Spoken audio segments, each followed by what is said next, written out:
पंढरीनाथ महाराज की जय, माऊली ज्ञानेश्वर महाराज की जय, सद्गुरुनाथ महाराज की जय, बाबा संतन की जय. पहा, मागच्या वेळेला अमृतानुभवामधले जे 5 श्लोक घ्यायचे होते ते 5 श्लोक म्हणजे संपूर्ण अमृतानुभवाचं सार. त्याच्यामधले आपण 2 श्लोक घेतलेले आहे. आज 3 श्लोकाचं आपल्याला या ठिकाणी वर्णन करायचं आहे. तर तिसरा श्लोक अमृतानुभवामधला पहिल्याच प्रकरणामधला तिसरा श्लोक म्हणजे सुरुवातीचा. अपाततः दोघेही सारखेच स्वरूपाचे दिसणारे प्रकृती पुरुष. आता तुम्हाला मी सांगितलं होतं प्रकृती कशाला म्हणतात आणि पुरुष कशाला म्हणतात. म्हणजे हा पृथ्वी आप तेज वायू आकाश पंचमहाभूतापासून तयार झालेला हा देह मायेचा आहे. याच्यामध्ये जे पंचविषय आहे शब्द स्पर्श रस रूप गंध हा मायेचा आहे. जागृती स्वप्नी सुसुप्ती हा मायेचा आहे. अंतःकरण मन बुद्धी चित्त अहंकार हा मायेचा आहे. अशा प्रकारे पंचमहाभूत हे जे काय आहे हे सर्व मायेचे या देहाचे खेळ आहे. बरोबर आहे. मग यालाच म्हटलेलं आहे प्रकृती. प्रकृती म्हणजे समोर जे दिसते हाळा मासाचा देह आणि याच्यामध्ये जे कचरो भरलेला आहे त्याला म्हटलेलं आहे प्रकृती. सरळ म्हणून प्रकृती म्हटलेला आहे. आणि या प्रकृतीपेक्षा तो जो पुरुष आहे तो जो आत्मा आहे हा आत्मा अलगच आहे. आणि त्याच्या सत्तेनं आपण पाहतो उठतो बसतो बोलतो. तुम्ही इकडे आले तुम्ही माझ्याकडे पाहून राहिले मी तुमच्याकडे पाहून राहिलो. कोणाच्या सत्तेनं? त्याच्या सत्तेनं. बरोबर आहे. तर त्या आत्मस्वरूपाचा आणि या प्रकृतीचा वास्तविक पाहता काहीही संबंध नाही. कारण प्रकृती अलग पुरुष अलग. मग सांगितलेलं आहे अपाततः दोघेही सारखे स्वरूपाचे दिसणारे. म्हणजे प्रकृती आणि पुरुष हे दोघेही सारखेच आहे. कोणाची शक्ती कमी नाही. प्रकृतीची शक्ती कमी नाही पुरुषाची शक्ती कमी नाही. मग अशी जी प्रकृती पुरुष आहे याचा कोणता भाग कोणाशी संबंध आहे हे मात्र सांगता येत नाही. बरोबर आहे. प्रकृतीचा अर्धा भाग आणि पुरुषाचा अर्धा भाग हा कोणाशी संबंध झालेला आहे हे सांगता येत नाही. पण तरी सुद्धा पुन्हा पुन्हा दिसणाऱ्या द्वैताच्या आभासामुळे अरे आभास आहे जे आपल्या डोळ्यानं दिसते हे द्वैत आहे. आपल्या डोळ्यानं आपण पाहतो हे द्वैत आहे. जे काही पाहून राहिलो हे सर्व द्वैत आहे. तो एक आभास आहे. बरोबर आहे. त्या आभासामुळे त्याला जाणणं शक्य नाही. द्वैत कोणापासून? प्रकृतीपासून. द्वैत कोणापासून? मायेपासून. बरोबर आहे. तो द्वैताचा एक आभास आहे. आभास म्हणजे खोटं. खोटं म्हणजे नाशिवंत. नाशिवंत म्हणजे काहीच नाही. बरोबर आहे. मग हा जो आभास आहे हा या आभासामुळे या द्वैतामुळे त्या पुरुषाला जाणणं कठीण आहे. बरोबर आहे. थोडक्यात सांगायचं काय प्रकृती आणि पुरुष याचा जो परस्पर अध्यास आहे परस्पर संबंध आहे तो जगद्रूपी द्वैत सत्य वाटत असल्यामुळे कळत नाही.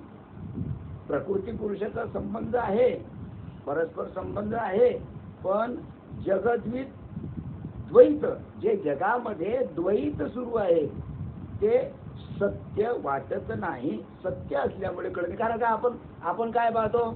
आपण फक्त द्वैतच पाहतो नाही काय. जिकडे डोळ्यानं पाहता ते सर्व द्वैत आहे. नाही काय. मग जगत द्रुप द्वैत, अरे जग हे द्वैतच आहे. तुम्ही आपण सर्व जे दुराने दिसते हे सर्व द्वैतच आहे आणि आपल्याला सत्य वाटते. काय वाटते? सत्य वाटते. आणि म्हणून आपल्याला तो पुरुष, तो आत्मा कळत नाही. आभास आहे, डोळ्यानं पाहतो तो सर्व आभास आहे आणि त्याच्यामुळे तो आत्मा कळत नाही.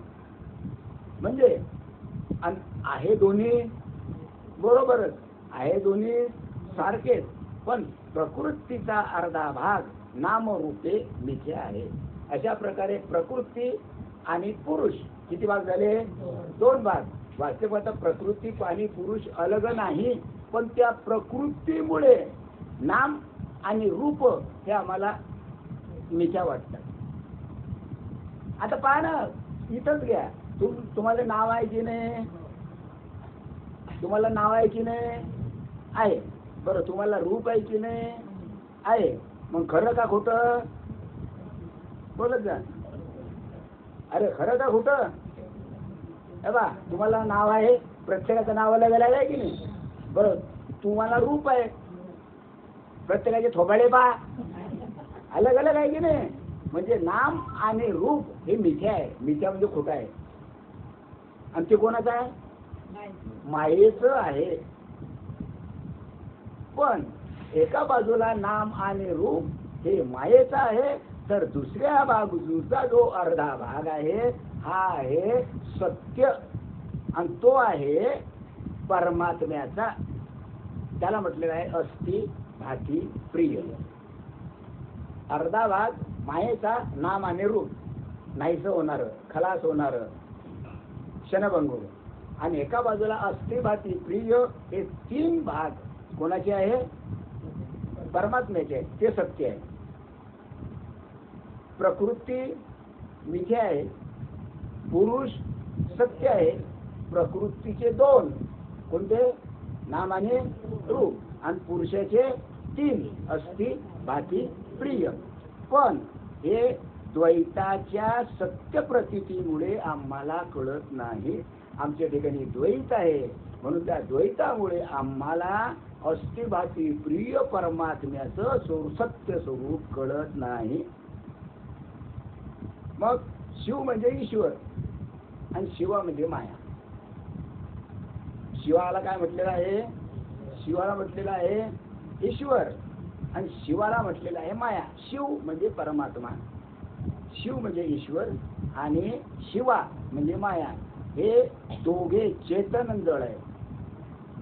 तिच्यामधला जो शिव आहे, जो ईश्वर आहे, हा कसा आहे? चेतन आहे. आणि दुसरी जी शिवा आहे, शिवा म्हणजे प्रकृती, प्रकृती म्हणजे माया, हे मात्र जळ आहे. प्रकृती जळ आहे आणि पुरुष कसा आहे? चेतन आहे. बरोबर आहे. पण दोघेही जगाचे कारण आहे. अरे जगाच्या उत्पत्तीला कारण आहे दोघं आहे, प्रकृती आणि पुरुष. एकटी प्रकृती ही जगाला उत्पन्न करू शकत नाही, एकटा पुरुषही जगाला उत्पन्न करू शकत नाही. अरे नवरा बायको असले तरच पोरं होती. बरोबर आहे. प्रकृती पुरुष. बरोबर आहे. मग पण नवरा बायको तेवढ्या पुरते. आताच्या परिस्थितीत डोळ्यानं पाहत होते, नवरा बायको लग्न झालं, नवरा बायको झाले, पोरं झाले, आहे का नाही? हे तेवढ्या पुरतं. परंतु हे जे प्रकृती पुरुष आहे अनादी काळापासून जशीच्या तशीच आहे. आणि या प्रकृती पुरुषानं काय संपूर्ण जगाची काय केली? उत्पत्ती केली. म्हणजे संपूर्ण जग प्रसवली हे प्रकृती पुरुष. पण एकटीनं नाही, त्यानं एकट्यानं नाही, कोणा प्रकृती आणि पुरुष या दोघांना. म्हणजे जगाच्या उत्पत्तीला मूळ कारण प्रकृती आणि पुरुष आहे. कारण दोघंही अव्यक्त आहे. तुम्हाला डोळ्यानं प्रकृती दिसणार नाही, तुम्हाला डोळ्यानं पुरुष तर बरं दिसतच नाही. साधू लोक दिसत नाही, कीर्तन करायला दिसत नाही, प्रवचन करायला दिसत नाही, भागवत करणाऱ्याला दिसत नाही, तो तर दिसतच नाही. पण ज्याला संतांच्या कृपेनं अनुभव आला त्याला मात्र तो पुरुष दिसतो, म्हणजे आत्मा दिसतो. मात्र प्रकृती ही डोळ्यानं दिसते, पण ती मिथ्या आहे. बरोबर आहे. मग कारण ती अव्यक्त आहे. कशी आहे? एवढ्या पुरती आहे का ती प्रकृती? एवढ्या पुरतीने सर्व ब्रह्मांड व्यापलं त्या प्रकृतीनं. म्हणून ती प्रकृती कशी आहे, अव्यक्त आहे, दिसणारी नाही, कारण कार्यानुमेय आहे, एकमेकाला सहाय्यक आहे. म्हणजे प्रकृती वाचून पुरुषाचं काही चालत नाही आणि पुरुषा वाचून प्रकृतीचं काहीही चालत नाही. दोघाचा मेळ बसला तर मात्र संपूर्ण जग ते उत्पन्न करते. आणि हिचं तोंड इकडे याचं तोंड इकडे तर जगाची उत्पत्ती नाही. आणि तसं जर पाहिलं तर याच्या हमेशा करता भांडणं आहे. कोणाचे? प्रकृतीचे आणि पुरुषाचे. 36चा आकडा कोणी जमत नाही. नवरा बायकोचं. प्रकृती झाली बायको आणि पुरुष झाला नवरा. याचा 36चा आकडा कधीच मिळ बसतो. हमेशा बोलतो रात्रंदिवस याची भांडणं आहे. कारण सारं जगत प्रकृतीत आहे. म्हणून पुरुषाला विसरली. ज्या वेळेस प्रकृती असते त्यावेळेस पुरुषाची जाणीव होतच नाही, पुरुषाचा अनुभव येतच नाही. ज्यावेळेस त्या पुरुषाचा म्हणजे आत्मस्वरूपाचा आनंद, आत्मस्वरूपाची प्रचिती येते त्यावेळेस प्रकृती राहतच नाही, दिसतच नाही. भाषा कळून राहिली ना भाषा? हा, ज्यांना ऐकलेलं आहे माझे त्याला कळेल. मग म्हणून सारख्या स्वरूपाची आहेत. म्हणजे प्रकृती आणि पुरुषाला कोणीही कमी लेखू नये. जेवढी किंमत प्रकृतीला आहे तेवढीच किंमत पुरुषाला सुद्धा आहे. पण जगत उत्पन्न होण्याकरता माया आणि ईश्वर या दोघांची गरज आहे. मी तुम्हाला पहिले सांगितलं, जसा नवरा बायकोचा संबंध, पोरा सोराचा संबंध, तसं प्रकृती पुरुषाचा संबंध कशाकरता? जगाच्या उत्पत्ती करता. बरोबर आहे. कारण केवळ चैतन्यात व्यवहार होत नाही. नुसतं चैतन्यात म्हटलं व्यवहार होणार नाही. कारण ते चैतन्य दिसतच नाही. व्यवहार कशाचा होणार आहे? किंवा मायेचाही व्यवहार होत नाही. मायेमध्ये व्यवहार होत नाही, चैतन्यामध्ये व्यवहार होत नाही. व्यवहार होण्याकरता प्रकृती आणि पुरुष पाहिजे. जग चालण्याकरता प्रकृती आणि पुरुष पाहिजे, तर जगाची उत्पत्ती होईल आणि व्यवहार होईल. नाही तर व्यवहार होणार नाही. एकटीच्याने व्यवहार होणार नाही, प्रकृतीने होणार नाही, पुरुषाने होणार नाही. म्हणून चैतन्याला व्यवहार येता मायेमुळे येतो. पहा, चैतन्याला जो व्यवहार आहे हा मायेमुळे. मग चैतन्य कुठे? तुमच्या आतमध्ये असलेला आत्मा हे चैतन्य आहे. मग चैतन्य एका ठिकाणी आहे, चुपचाप आहे, बसलेला आहे, काही घेणं नाही दारू जेव्हा काही करा तिथे आम्हाला घेणं देणं नाही. पण पुढे तुमच्या आतमध्ये आहे, आत्मा आहे की नाही? मग त्याला व्यवहाराची काही जरूरत नाही. पण व्यवहार होतो कोणामुळे? म्हणजे आत्मा जर असला तर मात्र तिच्यामध्ये प्रकृती व्यवहार करते, माया व्यवहार करते. आत्मा चेतन आत्मा बसलेला आहे, बरोबर आहे. आणि जी प्रकृती आहे ही प्रकृती आहे म्हणून आत्म्याला व्यवहार आहे, नाही तर आत्म्याला व्यवहारच नाही. अरे व्यवहार का घडतो? तर आत्म्यामुळे घडतो, बरोबर आहे. मग मायेमुळे आहे. मायेच्या ठिकाणी परिणामित्व चैतन्यामुळे आहे. मग मायेच्या ठिकाणी जो परिणाम आहे हा कशाचा आहे? चैतन्याचा आहे. अरे चैतन्य असलं तर परिणाम, चैतन्य असलं तर द्वैत, चैतन्य असलं तर उत्पत्ती, नाही तर कशाचं काही. असे दोघेही एकमेकाला सहाय्यक आहे, एकमेकाला मदत करणारे. कोण? प्रकृती आणि पुरुष. तरी सुद्धा त्यांच्यामध्ये मेळ बसत नाही. मग या दोघांपासून जगाची उत्पत्ती झाली. मग जगाची उत्पत्ती कोणापासून झाली? प्रकृती आणि पुरुष या दोघांपासून जगाची उत्पत्ती झाली. मग जगाची उत्पत्ती झाली तर तिच्यामध्ये एक आहे, या जगात अस्ति भाती प्रिय हे ईश्वराचं रूप आहे. अस्ति भाती आणि प्रिय हे झालं ईश्वराचं रूप. नाम आणि रूप हे कोणाचं स्वरूप आहे? मायेचं स्वरूप. नाम आणि रूप हे मायेचं स्वरूप आहे. अस्ति भाती प्रिय हे ईश्वराचं स्वरूप आहे. पण या जगामध्ये मायेच्या नामरूपात्मक अर्ध भागामुळे ईश्वराचे अस्तिवाती प्रिय हा अर्धा भाग पूर्ण झाला. काय जगामध्ये मायेचं रूप, मायेचे गुण किती? नाम आणि रूप, हे मायेचे. मग मायेच्या नामरूपात्मक अर्धा भाग हा नामरूपात्मक अर्धा भाग आहे. म्हणून ईश्वराचं अष्टभाती प्रिय हा अर्धा भाग पूर्ण झाला. अर्धा भाग पूर्ण झाला म्हणजे अर्धा भाग प्रकृतीचा आणि अर्धा भाग मायेचा. मग दोघाही मिळून एक भाग पूर्ण झाला. बरोबर आहे का? ईश्वराच्या अस्तिभाती प्रिया अर्ध्या भागामुळे मायेचा अर्धा भाग पूर्ण झाला. अरे मायेमुळे मायेमुळे ईश्वराचा भाग पूर्ण झाला की ईश्वरामुळे मायेचा पूर्ण भाग झाला? हा? कोणामुळे? ईश्वरामुळे. बरं, काय पुन्हा वाचून दाखवतो. हा, जगामध्ये मायेच्या नामरूपात्मक अर्धा भागामुळे ईश्वराचे अस्तिभाती प्रिय हा अर्धा भाग पूर्ण झाला. का? ईश्वराच्या अस्तिभाती प्रिय या अर्ध्या भागामुळे मायेचा अर्धा भाग पूर्ण झाला. कोणामुळे पूर्ण झाला भाग? बोला. दोन्ही कसे? मग अर्धा भाग कोणामुळे पूर्ण झाला? हा, याचा अर्धा याचा अर्धा. मग कोणामुळे पूर्ण झाला? आता तुम्ही जर म्हटलं पुरुषामुळे पूर्ण झाला, बोलला का? तुम्ही जर म्हटलं पुरुषामुळे पूर्ण झाला तर पुरुष एकटाच, कारण मायाशिवाय त्यातरी चालत.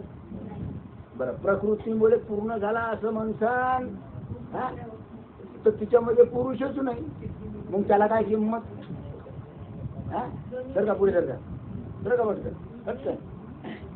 तू पुढे सर, थोडं पुढे सर का पुढे. हा, मग कोणामुळे कोणाचा अर्धा भाग पूर्ण झाला? जर दोघंही असले तर तो भाग पूर्ण होतो. एकाच चालत नाही, प्रकृतीचंही चालत नाही, पुरुषाचंही चालत नाही. जर दोघंही एकत्र असले तर मात्र तो त्यांचा भाग पूर्ण होतो. अर्थात कोणाच्या अर्ध्या भागाने कोणाचा अर्धा भाग पूर्ण झाला आणि कोण कोणाशी संबंध आहे, हा, हे द्वैताच्या अर्थात जगताची हे जगत आहे. म्हणजे द्वैताचं हे काय? सर्व जग आहे, द्वैताचं जग आहे. बरोबर आहे.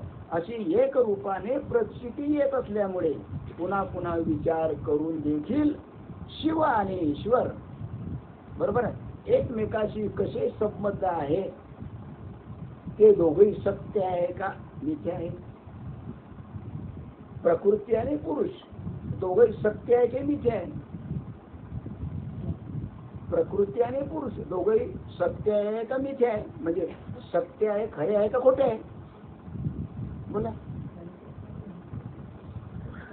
प्रकृती आणि पुरुष दोघेही सत्य आहे का खोटे आहे, मिथ्या आहे?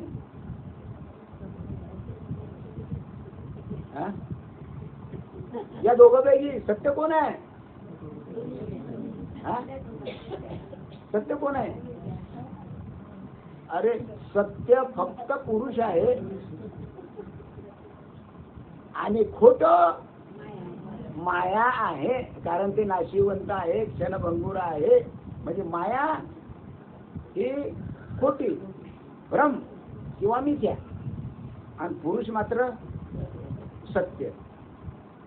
असं या सत्य असत्यामुळे हे जगाची जे राजगाड आहे हे आमच्या दृष्टीसमोर येते.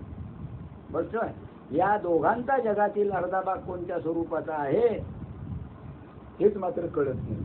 जगाला कळतच नाही. जग तर नुसतं पाहून राहिलं भामट्यासारखं. माणसं तो दिसतात, पोरं सोरं तो दिसतात, जोक तो दिसते, तऱ्हेन हागणगाडी तो दिसते. बाबा जगामध्ये काय काय काय काय सोंग दिसून राहिले. हा, पण पाहून कशाला राहिले? पाहून कोणाला राहिले तुम्ही? बाहेर पाहून कशाला राहिले? प्रकृतीला, मायेला पाहून राहिले की नाही? मग आता जर प्रकृतीलाच पाहून राहिले, मायेला जर पाहून राहिले तर तो कधी कळा? तो कधी कळा, आणि तो जर कळला तरी माया शिल्लक राहत. माया आहे म्हणून तो नाही असं तुम्ही म्हणता, आणि त्याच्याशिवाय तुम्ही नाही आहे काय. म्हणजे कोणता भाग कोणाशी संबंध आहे हे मात्र निश्चित सांगता येत नाही. जर जगाची उत्पत्ती करायची असेल तर मात्र प्रकृती आणि पुरुष हे दोघंही आवश्यक आहे. एकटा पुरुष जगाची उत्पत्ती करू शकत नाही, किंवा एकटी प्रकृती जगाची उत्पत्ती करू शकत नाही. मग प्रकृती आणि पुरुष उत्पत्ती होण्याकरता प्रकृती आणि पुरुष दोघांची आवश्यकता आहे. मग पहिल्या दोन श्लोकामध्ये काय विद्येचं महत्व सांगितलेलं आहे. आता या तिसऱ्या श्लोकामध्ये जगाचं कारण कोण आहे ते सांगतात. आता हा जो तिसरा श्लोक आपण घेतला याच्यामध्ये जगाचं कारण कोण आहे हे सांगतात. आता जगाचं कारण कोण आहे हे मी तुम्हाला सांगितलेलं आहे. पण पहा, ईश्वराने हे जगतरूपी द्वैत निर्माण केले. भगवंतानं हे जगतरूपी द्वैत निर्माण केलेलं आहे. कशा करता? जगतरूपी द्वैत भगवंतानं निर्माण केलं, ईश्वरानं निर्माण केलं. कशा करता? त्याला करमण्याकरता. तुम्हाला करमण्याकरता नाही, त्याला करमण्याकरता. आणि तो खेळून कोणात राहिला? तुमच्यात खेळून राहिला. तो तुमच्यात खेळून राहिला, आणि म्हणून त्यानं द्वैत जगतरूपी द्वैत निर्माण केलं. तुमच्यामध्ये खेळता यावं म्हणून त्यानं द्वैत निर्माण केलं. पण आता इतके लोक बसलेले आहे, आता खेळून राहिला की नाही. कोणी माझ्याकडे पाहते, कोणी खाली पाहते, कोणी वर पाहते, कोणी इकडे पाहते, कोणी काय म्हणजे कोणाचं मन कुणी इकडे, कोणाचं मन कुणी इकडे, कोणी आहे का नाही. खेळून राहिला तुमच्या तो तुमच्या आतमध्ये काय करू राहिला? खेळून राहिला की नाही. मग आणि असंच पाहणं, आता कोणी टीव्ही पाहत असेल, कोणी मजा मारत असेल, पहा मुंबई, हैदराबाद, कलकत्ता, पहा किती सोंग सुरू आहे जगात.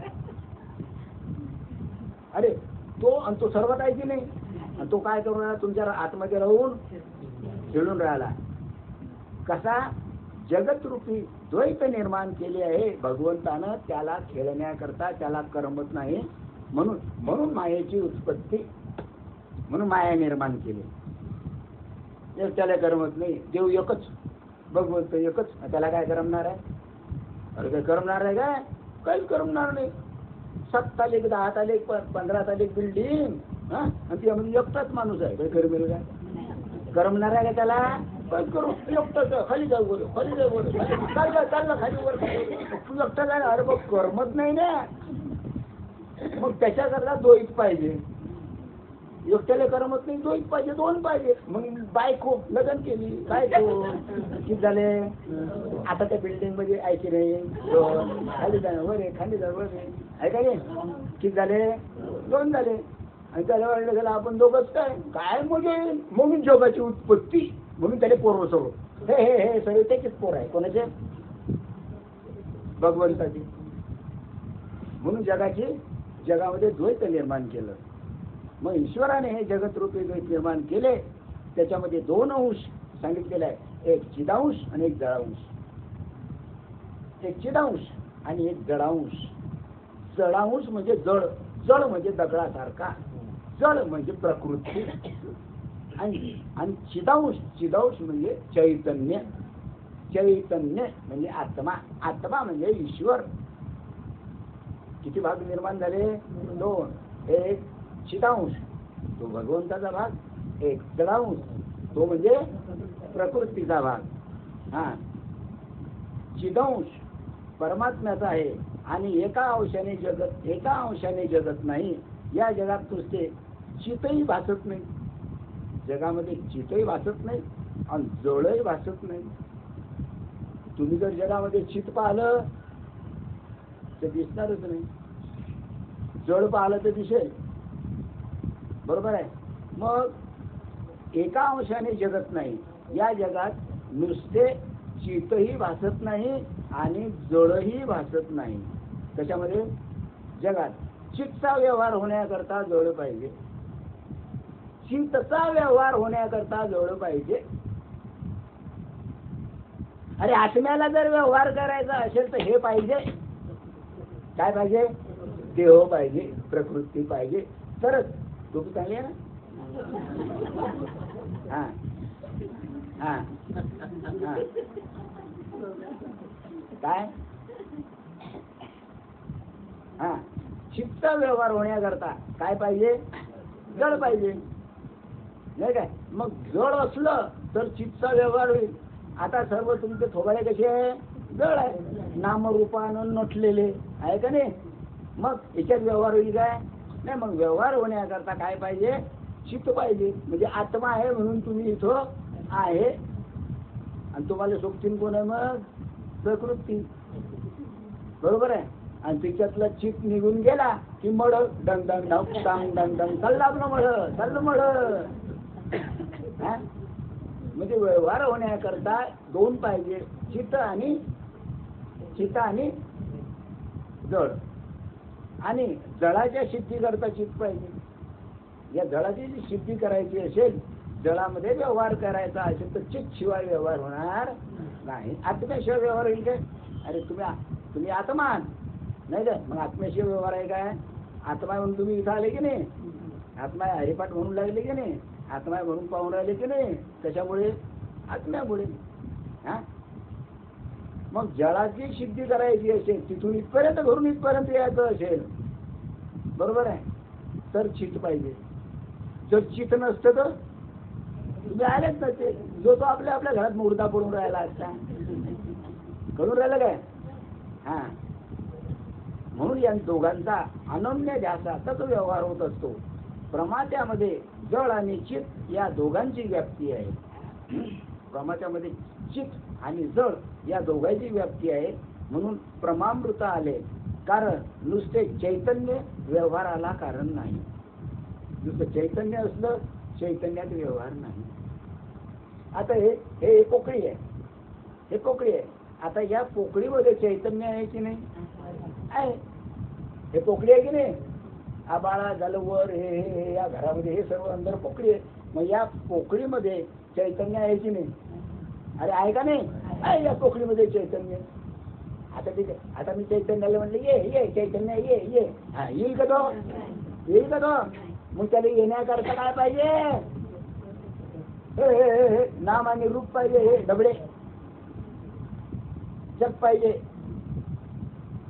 प्रकृती पाहिजे. प्रकृतीशिवाय कसं येईल? आता तुमच्या आतमध्ये तुम्ही प्रकृती आहात की पुरुष आहात? पुरुष आहात. पण दिसते काय? सर्व प्रकृती दिसून राहिली. म्हणजे व्यवहाराला कारण काय आहे? व्यवहाराला कारण प्रकृती आहे. जर प्रकृती असली तरच व्यवहार होईल, नाही तर व्यवहार होणार नाही. या पोकळीत काय व्यवहार होणार आहे? जेव्हा काय व्यवहार नाही. काय बोलेल का तुमच्याशी? नाही. मग बोलण्याकरता थोबाडं पाहिजे. मग थोबाडं कोणाचं? प्रकृतीचं. समजून राहिलंय? हा तर सुसुप्तीमध्ये चैतन्य आहे, बरोबर आहे. कारण नुसते चैतन्य व्यवहाराला कारण आहे. चैतन्य हे व्यवहाराला कारण आहे. ऐकून घ्या पुन्हा पहा. चैतन्य हे व्यवहाराला कारण आहे. चैतन्यामुळे व्यवहार होतो. चैतन्यामुळे तुम्ही घरून इथं आले, चैतन्यामुळेच आले ना. मग चैतन्य व्यवहाराला कारण आहे असं जर तुम्ही म्हटलं तर सुसुप्तीमधील चैतन्य आहे. सुसुप्तीमध्ये सुद्धा चैतन्य आहे की नाही? सुसुप्तीमध्ये चैतन्य आहे की नाही? अरे सुसुप्ती म्हणजे काय? गाढ झोप. गाढ झोप. आता तुम्ही घरी जाऊन झोपा. गाढ अशी झोप लागते की तुम्हाला कुठं आहे आपल्याजवळ, कसं झोपलो, काय झोपलो, आपल्याजवळ कोण आहे, काय आहे, काही समजत नाही. स्वप्न पडेल ती स्वप्नावस्था. आता तुम्ही जागी आहे म्हणून जागृत अवस्था. आणि सुसुप्ती अशी अवस्था त्याला गाढ निद्रा म्हणतात. गाढ निद्रा म्हणजे मस्त झोपतो तो. मी कुठे झोपलो ही त्याला समजत नाही, त्याला गाढ झोप म्हणतात. मग त्या सुसुप्ती अवस्थेमध्ये चैतन्य असते किंवा नाही? हा असते की नाही? त्या सुसुप्तीमध्ये चैतन्य आहे. पण व्यवहार नाही. आहे का व्यवहार? सुसुप्तीमध्ये व्यवहार आहे काय? आतापर्यंत कोण सुसुप्तीत व्यवहार केला काय? केला व्यवहार? कोणच नाही, कारण सुसुप्तीमध्ये व्यवहारच नाही. बरोबर आहे. सुसुप्तीमधील चैतन्य आहे, परंतु सुसुप्तीमध्ये व्यवहार होत नाही. बरे, नुसत्या जळात व्यवहार होतो असे म्हटले, जळात व्यवहार होतो असं म्हटलं तर अंतःकरण जळ आहे. तुम्ही म्हणता की बा जळात व्यवहार आहे म्हणजे याच्यामध्ये व्यवहार आहे असं जर म्हटलं तर तुमचं अंतःकरण जळ आहे. जळ म्हणजे दगडासारखं जळ आहे. बरोबर आहे. पण नुसत्या अंतःकरणातही व्यवहार होत नाही, अंतःकरणातही व्यवहार होत नाही, सुसुप्तीमध्येही व्यवहार होत नाही. मग नाही काय? नाही काय आहे?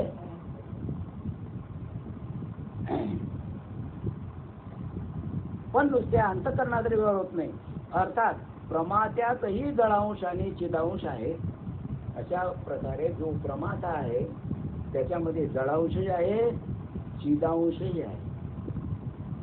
तुम्ही आपण आहे ना, तिच्यामध्ये जळांश आहे की नाही? जळांश तुमच्या देहामध्ये, देह म्हणजे जळ आणि चिदांश म्हणजे आत्मा, नाही काय? व प्रमेयातही जळांश आणि चिदांश आहे. या दोघाचा भेद आहे. ज्याप्रमाणे तवा आणि आरसा हे दोन पदार्थ जळत्व अंशाने सारखे असले, म्हणजे तिथे उदाहरण दिलं तवा आणि आरसा. तवा माहित आहे ना, पोळ्या टाकता भाजी टाकतात त्याला तवा म्हणतात. कसं येत नाही ना. आणि आरसाचं बरं माहित आहे, सकाळी उठता बरोबर आंघोळ गेली की थोबळं पाहतो, आहे का नाही? किती झाले? दोन. एकीकडे तवा, एकीकडे आरसा. एक आहे स्वच्छ, एक आहे अस्वच्छ. तवा अस्वच्छ आहे, आरसा स्वच्छ आहे. तव्यात तोंड पाहू शकतो काय? कोणी पाहिलं का तव्यात तोंड? कधी नाही. तव्यात तोंड पाहता येत नाही, कारण अस्वच्छ आहे. आरशामध्ये तोंड पाहता येते, कारण तो स्वच्छ आहे. असा भेद आहे तव्यात आणि आरशात. त्याप्रमाणे प्रमाता आणि प्रमेय यात भेद आहे. आता कसा भेद आहे? त्यात प्रतिबिंब ग्रहण करण्याची योग्यता आहे. पहा, ज्यामध्ये प्रतिबिंब ग्रहण करण्याची योग्यता आहे त्याला प्रमाता म्हणतात. कारण तो प्रतिबिंब काय करतो? ग्रहण करतो. प्रतिबिंब ग्रहण करतो त्याला प्रमाता म्हणतात. कोणा सांगू? नाही समजलं. कोणा सांगू का? ज्यात प्रतिबिंब ग्रहण करण्याची योग्यता आहे त्याला प्रमाता म्हणतात. वर सूर्य आहे, पुढे अरे दिवसाची गोष्ट समोर आला मी. वर सूर्य आहे, खाली तवा आहे. मग सूर्याचं जे प्रतिबिंब आहे कशात पडते? तवा समोर आलं मी. कशात पडते? तव्यात पडते काय?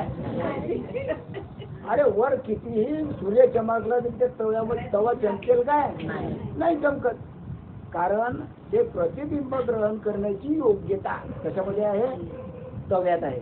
तो प्रतिबिंब येते पण तो ग्रहण करते स्वतः, त्याला प्रमाता म्हणतात. आणि ज्यात प्रतिबिंब ग्रहण करण्याची योग्यता नाही त्याला प्रमेय म्हणतात. सूर्याचं जे प्रतिबिंब आहे ते कशात पडलं? आरशावर पडलं. मग आरशानं काय? ते प्रतिबिंब दुसरीकडे गेलं. म्हणजे त्याच्यामध्ये प्रतिबिंब सहन करत नाही. आरसा प्रतिबिंब सहन करत नाही. वर सूर्याचं जे प्रतिबिंब आहे ते आरसा सहन करण्याची योग्यता नाही, त्याला प्रमेय म्हटलेलं आहे. पण दोघातही जळांश आणि चिदांश आहेत. तवा म्हणजे जळांश ग्रहण करू शकत नाही, आणि आरसा म्हणजे चिदांश, तो आपलं प्रतिबिंब काय करतो? दुसऱ्याला. त्यातच येते मुळात शिवयो असे म्हटले आहे. शिव म्हणजे पुरुष आणि शिवा म्हणजे प्रकृती. फक्त कानाचा एका एका एका कान्याचा फरक आहे. शिव म्हणजे पुरुष आणि शिवा म्हणजे प्रकृती. या दोन पदार्थात कोणता अर्धा भाग कोणात मिसळला आणि कोणाचा व्यवहार कोणामुळे चालतो हे मात्र सांगता येत नाही. कोणामुळे व्यवहार चालतो सांगता येते काय? जळामुळे चालतो का चेतनेमुळे चालतो सांगता येत नाही. जळामुळे म्हणसान, जळामध्ये व्यवहार चालतो असं म्हणसान तर आत्म्याशिवाय नाही. आणि आत्मा म्हणून असं जर म्हणत असाल तर जळ असल्याशिवाय तो चालू शकत नाही. म्हणजे दोघंही एकमेकाला संबंध आहे. दोघंही एकमेकाला जाणून घेणारे आहे. प्रकृती आणि पुरुष दोघं जर असले तर तिच्यामध्ये व्यवहार आहे. बरोबर आहे. दार्थ रथ जसा दोन चाकाने सारखा चालत असतो तसे या दोघांच्या समरूपतेवर द्वैताची प्रचिती येते. काय रथाची चाकं किती असतात? दोन. बरोबर सरळ चालतात की नाही? एक लहान असू द्या आणि मोठं असू द्या. बरं काय चालेल यायचं नाही, पुढून येईल ते. तसं प्रकृती आणि पुरुष हे चाक आहेत दोन. बरोबर आहे. म्हणजे जेवढी माया तेवढाच ईश्वर. माया आणि ईश्वर, जेवढी माया आहे तेवढाच ईश्वर आहे, जेवढा ईश्वर आहे तेवढीच माया आहे. म्हणजे दोघांची सत्ता एकच आहे. दोघांची सत्ता एकच आहे. प्रकृती आणि पुरुष या दोघांची सत्ता एकच. फक्त नावाला प्रकृती म्हणतो, याला पुरुष म्हणतो, पण सत्ता मात्र दोघांची एकच आहे. कधी भांडणं होतात, कधी भांडणं होत नाही. कोणामध्ये? प्रकृती आणि पुरुषामध्ये.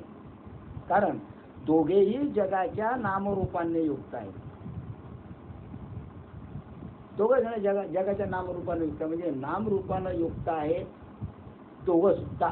कारण दोघांशिवाय नामरूपात्मक जगाची निर्मिती होऊ शकत नाही. म्हणून दोघं सारखेच दिसतात पण सारखे नाही. एक आहे जड, एक आहे चेतन. त्यामुळे कोणामुळे कोणाचा अर्धा भाग पूर्ण झाला? प्रकृतीमुळे पुरुषाचा अर्धा भाग पूर्ण झाला की पुरुषामुळे प्रकृतीचा अर्धा भाग पूर्ण झाला हे मात्र सांगता येत नाही. मायेचा अर्धा भाग ईश्वराने पूर्ण केला आहे असे सांगता येत नाही, किंवा ईश्वराचा अर्धा भाग मायेनं पूर्ण केला असंही सांगता येत नाही. म्हणून दोघांचा अनिर्वचनीय संबंध आहे. दोघांचा प्रकृती आणि पुरुषाचा अनिर्वचनीय संबंध आहे. अनिर्वचनीय म्हणजे त्याचा विचारच केला जात नाही. शब्दाच्या पलीकडे आहे, शब्दाच्या पलीकडे आहे, त्याचा विचार करता येत नाही. अनिर्वचनीय संबंध आहे कोणाचा? प्रकृती आणि पुरुषाचा. परंतु एकमेकाचा एकमेक पूर्ण झालं, एकमेकाचे एकमेक पूर्ण झालं एवढं मात्र खरं. प्रकृतीमुळे पुरुष पूर्ण झाला आणि पुरुषामुळे प्रकृती पूर्ण झाली. दोघंही एकमेकाला पूर्ण झाले. तिच्यातलं एक जर असलं तर अपूर्णच आहे. बरोबर आहे. ते प्रकृती पुरुष आपले परस्परातील तात्विक स्वरूपच अद्वैत आहे. हे प्रकृती पुरुष आपले परस्परातील तात्विक स्वरूप अद्वैतच आहे. जरी प्रकृती अलग, पुरुष अलग असले तरी त्यांचा जो संबंध आहे हा संबंध मात्र अद्वैतच आहे. त्याचं जे स्वरूप आहे हे मात्र अद्वैतच आहे. कारण सर्व खेळ अद्वैतामध्येच चालतो आणि अद्वैतामुळेच आम्हाला द्वैताचा भास होतो. प्रकृतीमुळे आम्हाला द्वैताचा भास होतो. ते मोठ्या उत्कटने ते दाखवतात. अशा जगाच्या पूर्वी असणाऱ्या प्रकृती पुरुषाचे यथार्थ ज्ञान होण्याकरता अशा प्रकारे ज्ञानेश्वर माऊली सांगतात की बुवा या प्रकृती आणि या पुरुषाचं यथार्थ ज्ञान होण्याकरता त्यांना समजून घेण्याकरता, त्यांचं ज्ञान होण्याकरता मी त्यांना नमस्कार करतो, असं म्हणून ज्ञानेश्वर माऊलीनं प्रकृती आणि पुरुषाला नमस्कार केला. ज्ञानेश्वर माऊली, कारण माऊलीला माहित आहे याच्याशिवाय काही मेळ बसत नाही, जाणलं माऊलीनं. मग पहिल्या श्लोकात अध्यारोप करून प्रकृती पुरुषाचे व्यावहारिक रूपात दाखविले आणि त्या श्लोकातून अपवाद आणि त्याचे पारमार्थिक स्वरूप दाखवले. या प्रकृती पुरुषाचा जर विचार केला, प्रकृती आणि पुरुषाचा याचा जर विचार केला तर ते दोघेही ब्रह्मरूपच आहे. लक्षात घ्या, दोघे ब्रह्मरूपच आहे. जरी प्रकृती जड असली तरी ती प्रकृती त्या पुरुषाशी एकरूपच आहे, अलग नाही. दोघे ब्रह्मरूप आहे. प्रकृती आणि पुरुष जरी अलग अलग दिसत असले तरी ते एकरूपच आहे, तरी ते दोघंही ब्रह्मरूपच आहे. आता कशी भानगड झाली? ब्रह्मरूपच आहे, मग कसे ब्रह्मरूप आहे? आला पुन्हा आणखी आला प्रश्न, आली भानगड. 17दा आमच्या तोंडातून शब्द निघत असतील, 17दा आमच्या तोंडातून शब्द निघत असतील, पण आम्ही त्याचा कधी विचार करत नाही. काय प्रकृती आणि पुरुष दोघं जरी अलग अलग दिसत असले तरी मात्र दोघेही ब्रह्मरूपच आहे.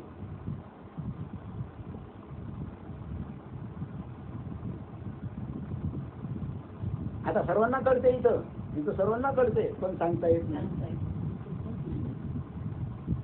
आरती 17दा बोंबलतो आपण, आरती 17दा म्हणतो, पण समजत काही नाही. सद्गुरूच्या कृपेने ज्ञान अज्ञान जिरले. ज्ञान आणि अज्ञान, ज्ञान म्हणजे परमेश्वर आणि अज्ञान म्हणजे प्रकृती.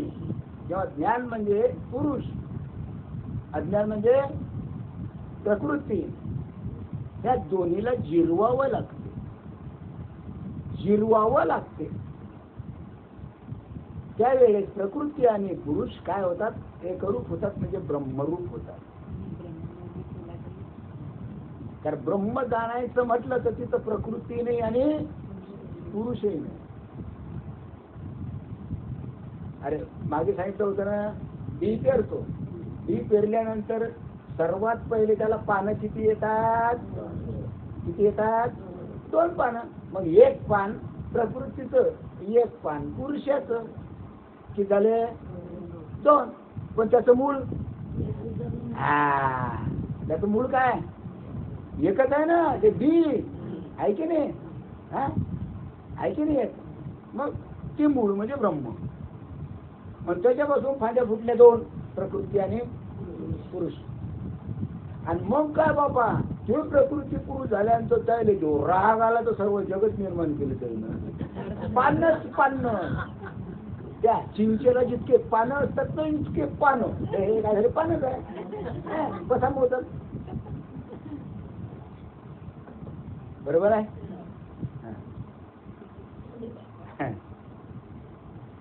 परंतु आम्हाला मात्र ते दोघे, आम्ही परस्पर एकरूपच आहोत असं दाखवतात. ते दोघ जण आम्ही एकरूप आहोत असं दाखवतात, प्रकृती आणि पुरुष. प्रकृतीला असं वाटते पुरुषाबद्दल, पुरुषाला असं वाटते प्रकृतीबद्दल की अरे प्रकृती आणि पुरुष आम्ही अलग अलग नाही, आम्ही दोघंही एकच रूप आहोत. म्हणून फोटो अर्धनारी नटेश, अर्धतोंड शंकराचं, अर्धतोंड पार्वतीचं, त्याला अर्धनारी नटेश्वर म्हणतात. इकडून शंकराचं, इकडून पार्वतीचं. किती झाली तोंड? 2. पण चित्र किती? एकच, ते ब्रह्म. दिसतात 2, आहे 1, अर्धनारी नटेश्वर. या दोघांचा विचार केला तर शेवटी एकच तत्व सिद्ध होते. अंकेश तत्व या ब्रह्मांडात ओतप्रोत भरलेलं आहे. जसे दुधात मिसळलेल्या पाण्याला दुसऱ्या दुधाला कोण, दोघांनाही अधिष्ठान. दूध घेतलं आपण, एका भांड्यात दूध घेतलं नाही काय, एक तांब्याभर दूध घेतलं आणि तिच्यामध्ये तांब्याभर पाणी टाकलं, काय होईल? ते पाणी त्या दुधामध्ये एकरूप होऊन जाईल. जरी पाणी तिच्यामध्ये अलग दिसत असलं, दूध जरी अलग दिसत असलं, तरी दोघांचं रूप मात्र एकच आहे. कारण दोघांचं अधिष्ठान मात्र एकच आहे. कोणतं रूप त्याचं? पाणी आणि दूध, या दोघांचं रूप एकच. कोणतं? चरबी. काय? चरबी रूपानं हे एकच आहे. पण पाणी अलग दिसते, दूध अलग, बरोबर आहे. पण चरबी रूपानं मात्र एकच. आपण ते घीचं उदाहरण घेतलं, ते उदाहरण हे उदाहरण सारखंच आहे. तसे या दोघांचे अधिष्ठान एक ब्रह्मच आहे. प्रकृती आणि पुरुषाचं दोघांचं अधिष्ठान ब्रह्मच आहे. कारण माया नष्ट झाली, काय? माया नष्ट झाली की ईश्वराचा सोपाधिकपणा नाहीसा होतो. माया नष्ट झाली, ईश्वराचा सोपाधिकपणा खलास झाला. आपल्यावर उदाहरण घेऊ. जगाचं उदाहरण घ्यायचंच नाही. जगाचं उदाहरण घेतलं तर 10 सत्संगही झाले तर काही मेळ बसणार नाही, बरोबर आहे. मग उदाहरण कशावर घ्यायचं? आपल्यावरच घ्यायचं. घरातल्या घरात, बाहेरचा काही संबंध नाही. कारण माया नष्ट झाली. माया म्हणजे काय? देह. हा देह जर नष्ट झाला तर ईश्वराचा जो सोपाधिकपणा नाहीसा होतो. कुठं राहतो तो? अरे देह खलास झाला तर तो कुठं राहतो? दिसतो काय? मग नाही काय आहे, पण दिसतो काय? नाही. त्याचा सोपाधिकपणा गेला, खलास झाला, नाहीसा झाला.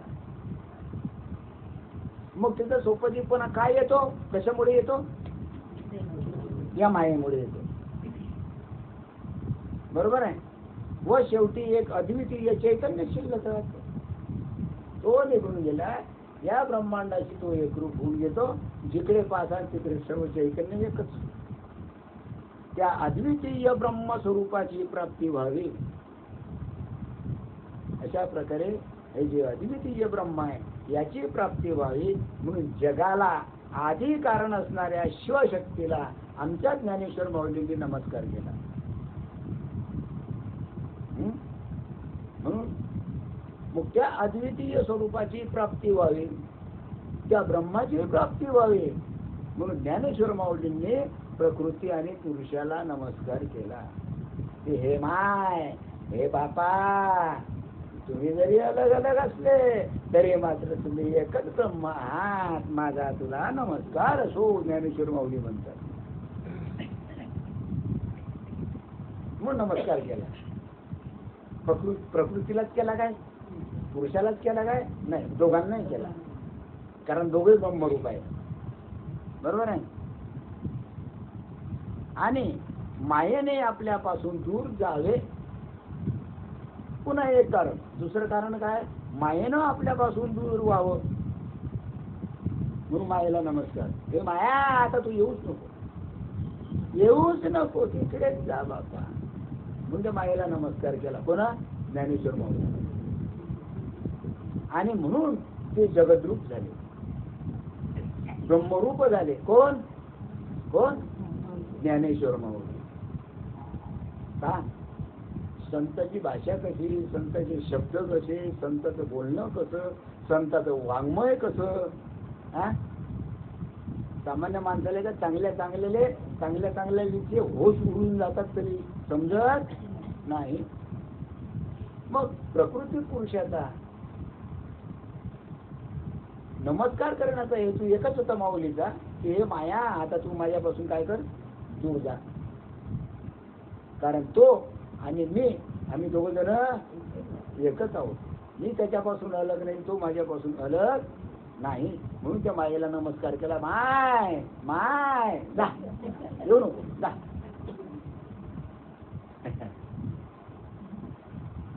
कठीण आहे. हा? तो जगताच्या उत्पत्ती कालात आहे. जगताच्या उत्पत्ती कालातही तोच आहे आणि उत्पत्ती पूर्वी तो आहे. जगाची निर्मिती व्हायच्या अगोदर तोच आहे आणि उत्पत्ती काळात सुद्धा तोच आहे. म्हणजे आता म्हणजे उत्पत्ती काळ आहे. आता उत्पत्ती काळामध्ये तो आहे आणि याच्या अगोदरही तो होताच. जो जगताच्या मध्या काळात म्हणजे स्थिती कालातही आहे. म्हणजे उत्पत्तीच्या पूर्वी तो होता, पुढेही तोच राहील. आणि आताची जगताची जी जी स्थिती आहे, स्थिती काळ आहे. आता स्थिती काळ म्हणजे काय? जगाची उत्पत्ती होणे. जगाची उत्पत्ती होणच राहिली की नाही? होणच राहिली की किती किती युग होती तरी जगाची उत्पत्ती सुरूच आहे. तर या जगाच्या उत्पत्ती कालातही त्याला स्थिती काल म्हणतात. जो जगताच्या अंतकालात म्हणजे नाशकालातही आहे. उत्पत्ती झाली तरी आहे, जगाचा नाश झाला तरी तो आहे. व तो जो जगाच्या उत्पत्ती स्थिती आणि नाशाच्या रूपाने कोण? ते ब्रह्म, ते परब्रह्म. जगाच्या उत्पत्ती स्थिती आहे, उत्पत्ती अगोदरही आहे, उत्पत्ती नंतरही आहे. म्हणजे जगाची उत्पत्ती स्थिती आणि लय म्हणजे नाश या रूपाने ते ब्रह्म विवर्त भावाला प्राप्त. विवर्त भावाला प्राप्त. विवर्त याचा अर्थ जग नाहीच. जग नाहीच. हा, जग नाही मग याच्याकडे दिसत आहे. मग नाही काय? नाही आहे. मग हे काय दिसून राहिले? काय समजून राहिलं? अरे उत्पत्ती व्हायच्या अगोदर तू आहे की नाही? महाविनाशाच्या नंतर तू राहील का नाही? आणि आता स्थिती सुरू आहे म्हणजे जगाची उत्पत्ती सुरू आहे का नाही? आहे. मग उत्पत्ती स्थिती आणि लय याच्या रूपानं तो विवर्त भावाला प्राप्त झालेला आहे. म्हणजे तिथं उत्पत्ती स्थिती आणि लय नाही. ब्रह्माच्या ठिकाणी, परब्रह्माच्या ठिकाणी, भगवंताच्या ठिकाणी उत्पत्ती नाही, स्थिती नाही, लय नाही, काहीच नाही. त्याला विवर्त भाव म्हणतात. म्हणजे जग नाहीच. काही जगाची काही त्याला घेणं देणं नाही. जग नाहीच. नाहीच जग. तो विवर्त भाव. आणि आमच्या दृष्टीनं जग आहे. आमच्या दृष्टीने जग आहे. म्हणून संतांच्या दृष्टीनं जग नाहीच. संतांच्या दृष्टीनं जग नाहीच. सामान्य माणसाच्या दृष्टीनं जग आहे. संतांच्या दृष्टीने कारण त्याला जग दिसतच नाही. हे जे जग आहे ना हे त्याला दिसतच नाही. आणि असं तरी हे त्याला तो त्याला मानत नाही. कारण नाही.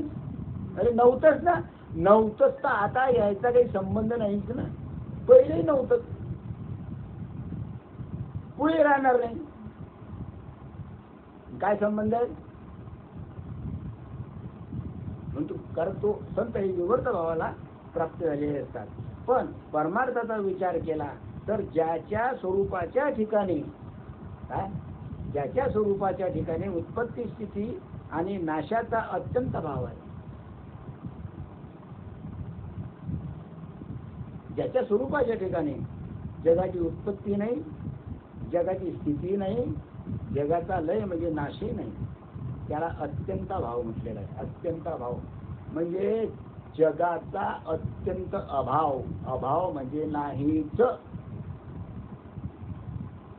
अशा आपल्या महिमेने पूर्णपणे परिपूर्ण असलेल्या स्वयंसिद्ध सुख स्वरूप परमात्म्याला मी नमस्कार करतो. असं म्हणून ज्ञानेश्वर माऊलींनी जो आधी अनादी भगवंत आहे की ज्याची जो उत्पत्ती स्थिती आणि ल याच्याही पलीकडे आहे, त्याच्या ठिकाणी विवर्त भाव आहे नाही काय, किंवा तो स्वतः स्वयंसिद्ध जसाच्या तसाच सुख स्वरूप आहे, त्या ब्रह्माला ज्ञानेश्वर माऊलींनी काय केला? नमस्कार केला.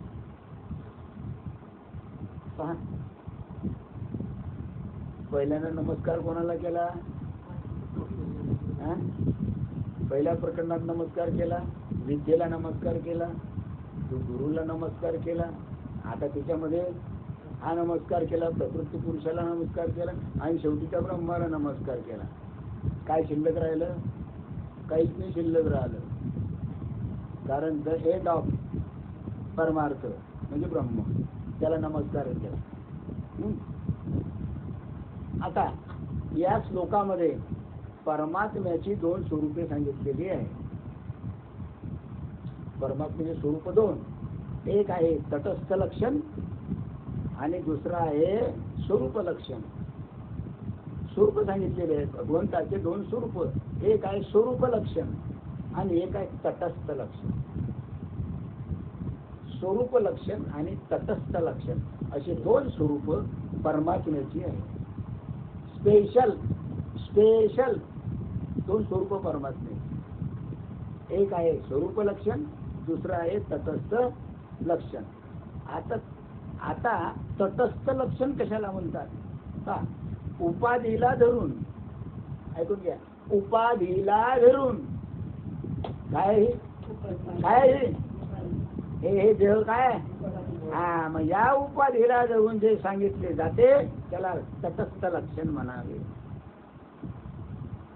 उपाधीला धरूनच सांगितले जाते हे तटस्थ लक्षण. उपाधी असल्याशिवाय तटस्थ लक्षण सांगता येत नाही. म्हणजे उपाधीला धरून जे सांगितले जाते ते तटस्थ लक्षण. मग उपाधीचा निराश करून म्हणजे उपाधी नाहीशी करून जे सांगितले जाते त्याला स्वरूप लक्षण म्हणतात.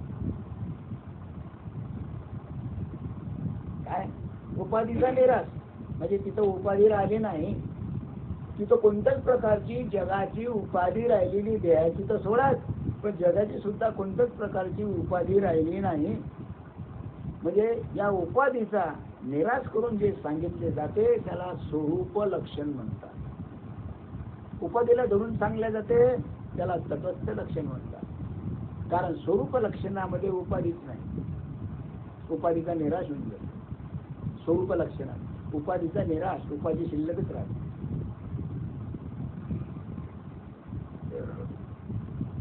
पहिले तटस्थ लक्षण आणि नंतर स्वरूप लक्षण अशी सांगण्याची काय आहे पद्धत आहे. त्याप्रमाणे या श्लोकात पूर्वार्धाने तटस्थ लक्षण सांगितलेले आहे. पहिले सांगितलेले आहे तटस्थ लक्षण आणि उत्तरार्धात स्वरूप लक्षण सांगितलेले आहे. पहिल्यांदा तटस्थ लक्षण, नंतर स्वरूप लक्षण. मग श्री ज्ञानेश्वर महाराज म्हणतात तो परमात्मा मुळात आहे. काय? तो परमात्मा म्हणजे ते ब्रह्म मुळात आहे, मध्य आहे, शेवटी आहे. आधी मध्य अंत तीनही काळामध्ये ते ब्रह्म तो परमात्मा जसाच्या तसाच आहे असे ज्ञानेश्वर माऊली म्हणतात. काहीही झालं, विनाश हो महाविनाश हो, प्रलय हो महाप्रलय हो, काहीही झालं तरी तो परमात्मा जसा आहे तसाच आहे. तिच्यामध्ये कोणत्याच प्रकारचा बदल होत नाही. कारण तो मुळातही आहे, मध्येही आहे आणि शेवटी सुद्धा आहे. निमित्त कार्य कार्याच्या पूर्वीच असते.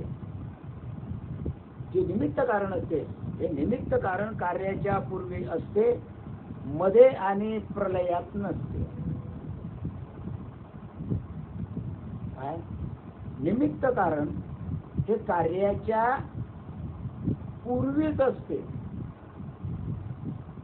निमित्त कारण हे कार्याच्या पूर्वीच असते, कारण त्याच्याशिवाय निमित्त नाही. मध्य आणि प्रलयात नसते, मध्यभागी नसते प्रलयातही नसते, ते कार्याच्या अगोदरच असते. म्हणून भगवंत हा काय आहे, निमित्त कारण आहे. समजलं काय? नाही समजलं? समजलं की नाही?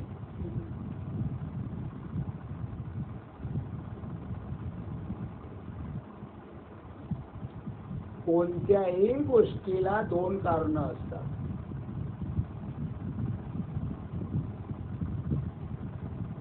निमित्त कारण आणि दुसरं आहे ते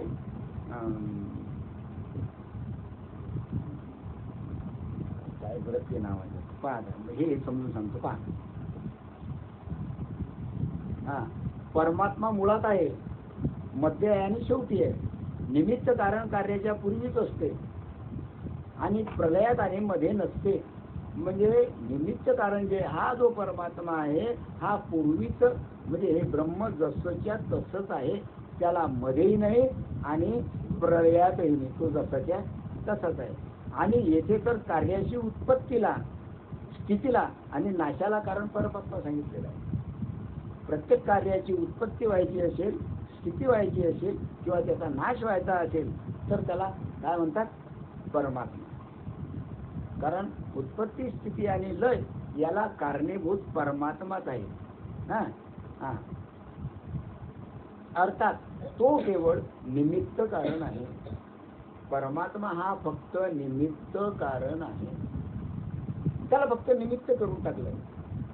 वास्तविक पाहता त्या परमात्म्याच्या ठिकाणी उत्पत्ती, स्थिती आणि लय नाही. तो उत्पत्ती करत नाही, तो स्थापनही करत नाही, हा, आणि त्याचा शेवटी कधी होत नाही.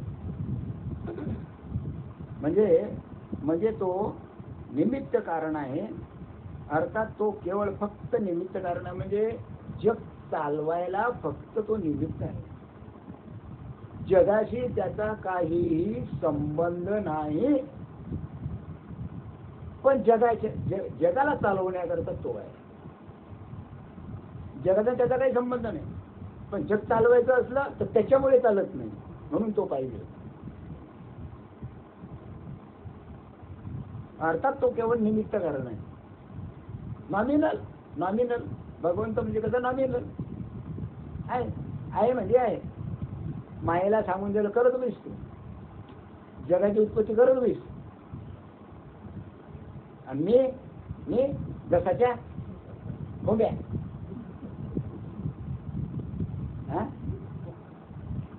काहीच करत नाही ना, काही घेणं नाही त्याला.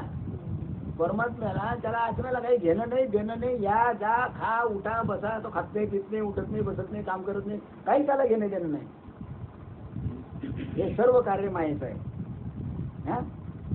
म्हणून तो केवळ निमित्त कारण आहे असे नसून अभिन्न निमित्तोपादान कारण आहे.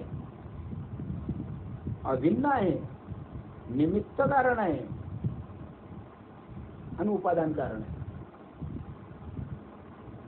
उदाहरण दिलेलं आहे, घटाची उत्पत्ती, स्थिती आणि नाश आला. आता घटाची उत्पत्ती, स्थिती आणि नाश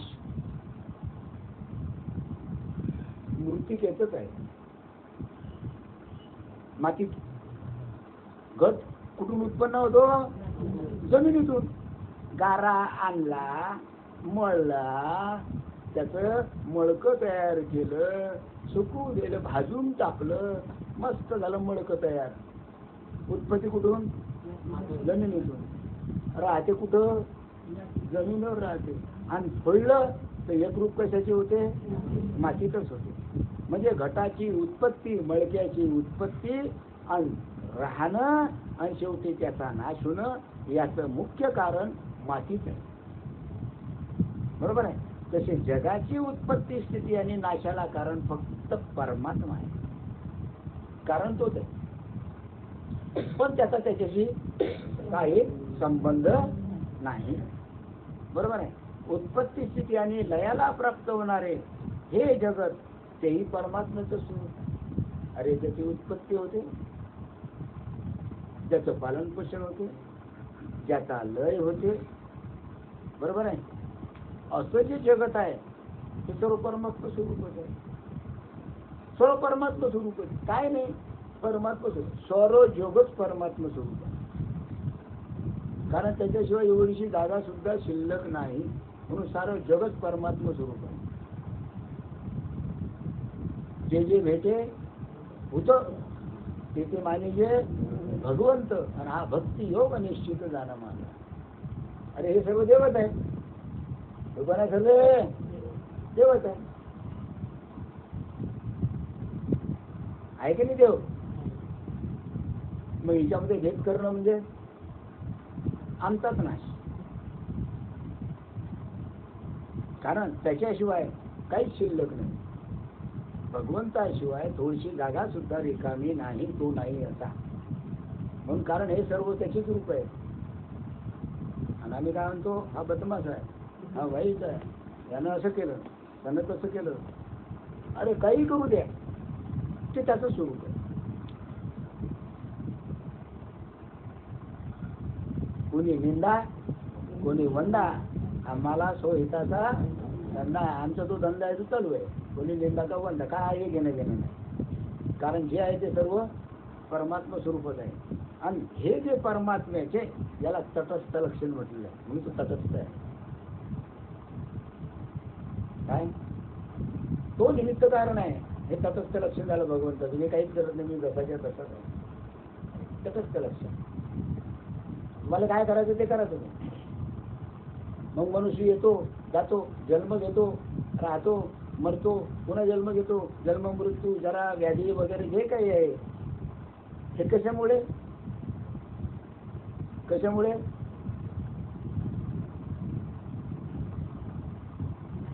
का असं जन्म घेतो तो, का मरतो, का दुःख भोगतो? अरे हे त्याच्या कर्मामुळे. त्याचंच कर्म, तोच भोगतो, त्याला काही बंधन नाही. तुम्ही जसं कराल तसंच उभे. वाईट केलं तर वाईटच उभे, चांगलं केलं तर चांगलंच उभे.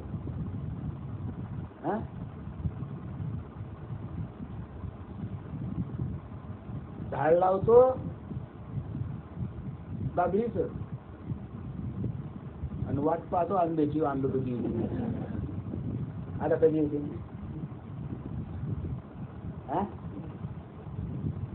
जसं कर्म केलं तसं त्याला भरावंच लागते. टळत नाही, टळतच नाही, कोणाचंच टळत नाही. मग आम्ही म्हणतो हे असं कसं? तेव्हा असं तर पाहिजे, जन्मल्यापासून तो मरेपर्यंत त्यानं तर कधी कोणाचं वाईट केलंच नाही. आणि मग अशी देवानं काय करतो? देव कुठे रिकामा आहे? तो तटस्थ लक्षण आहे त्याचं. तटस्थ आहे तो काही करत नाही, काही घेणं झाले. तुमचंच कर्म आहे. या जन्माचं नसेल तर मागच्या जन्माचं, त्याच्या अगोदरच्या जन्माचं, त्याच्या अगोदरच्या जन्माचं, ते भोगणं आहे तुम्हाला. भोगल्याशिवाय टळत नाही. हे काय जनार्दनी भोग प्रारब्धाचा आणि हरिकृपे त्याचा. मग हरिकृपा जर असली तर प्रारब्धाचे भोग खलास होतात. हरिकृपा नसली तर जन्मत जा मरत जा, जन्मत जा मरत जा, तुम्ही भोगत जा. बरोबर आहे. पहा, एक देवच तर कळत नाही. अरे देवच कळत नाही, हा योग. किती देव असतात बाबा बाबा. एक देव पाहिजे तर आमच्या 17 देव. इकडे पाचा तोड ठेवलं तिकडे देव. चारी बाजूनं फिरवलं तरी देव आहे. खाली पाहिलं तरी देव, वरही पाहिलं तरी देव आहेत. अरे अरे अरे अरे अरे अरे, अरे किती कठीण काम आहे रे बाबा. किती अंधश्रद्धा आहे, अंधश्रद्धा आहे.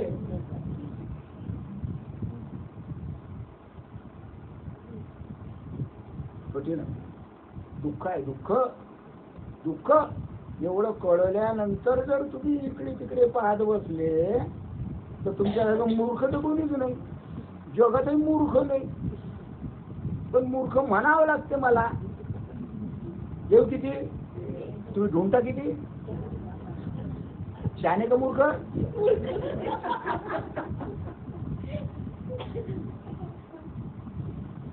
कठीण आहे.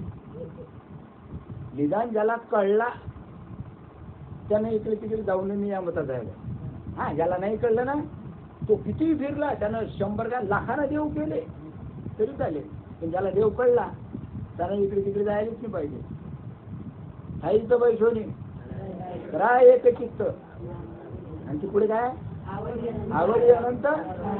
मग आवडी अनंत आळवा म्हणजे किती किती किती आळवायचे ते लंबोटे. कठीण कठीण रे बाबा, कठीण कठीण. काही कळवा जितके विचार करा तेवढा विचार खोल आहे. जसं की आमच्या बुद्धीमध्ये काही काही काही काही फस भरेल आहे. काय भरेल आहे? दगड दगड आमच्या टकोऱ्यातच बसत नाही. अरे आज किती सत्संग झाले. अरे एवढे सत्संग महाराष्ट्रात कुठंच नाही झाले. कुठंच नाही झाले महाराष्ट्रात. मला काय विचारू. फक्त श्रीपाद बाबाने केले याच्यापेक्षा जास्त सत्संग.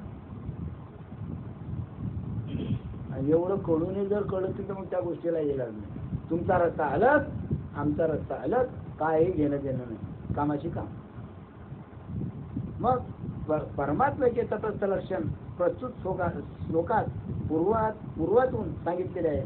या तटस्थ लक्षण म्हणण्याचे कारणाचे की परमात्म्याचे ठिकाणी जगत कारणत्व, भगवंताच्या ठिकाणी जगत कारणत्व म्हणजे जगाला उत्पत्तीचं कारण हे केव्हा असते केव्हा नसते. परमात्म्याच्या ठिकाणी जगाला उत्पत्तीचं कारण कधी असते कधी नसते. त्याच्या मनात आलं जगाची उत्पत्ती करेल. मनात नसलं काही जरूरत नाही. कोणीच नाही. त्याला एकटंच बरं आहे. आरामशीर. काही कोणाची जरूरत, प्रकृतीची जरूरत नाही. बाकीच्या गोष्टी काय. कारण परमात्म्याच्या ठिकाणी जगत कारणत्व केव्हा कधी असते कधी नसते ते त्याच्या मनाचा खेळ आहे. तो जेव्हा म्हणेल तेव्हा उत्पत्ती करेल, जो म्हणेल तेव्हा नाश करेल. हे त्याचं तटस्थ लक्षण आहे. काय म्हटलेलं आहे त्याला? तटस्थ लक्षण. आता पुढील उत्तरार्धाने त्याचे स्वरूप लक्षण सांगतात. हे तटस्थ लक्षण. स्वरूप लक्षण कोणतं? की ज्याच्या ठिकाणी उत्पत्ती स्थिती आणि लय हे संभवतच नाही. संभवतच नाही. उत्पत्ती स्थिती लय याच्या ठिकाणी नाहीच. तो एकटाच आहे. आता तो जर एकटा आहे तर आम्ही 100 का? तो जर एकटा तर आम्ही 10 का? तो जर एकटा तर आम्ही बाकीचे इतके का? मग तो तुमच्यात नाही काय? तुमच्यात आहे ना. प्रत्येकाच्या याच्यामध्ये आहे तो. मग इतक्या माणसात इतक्या मध्ये असून सुद्धा तो किती? 1 की 2? कधी कळा? कधी कळा?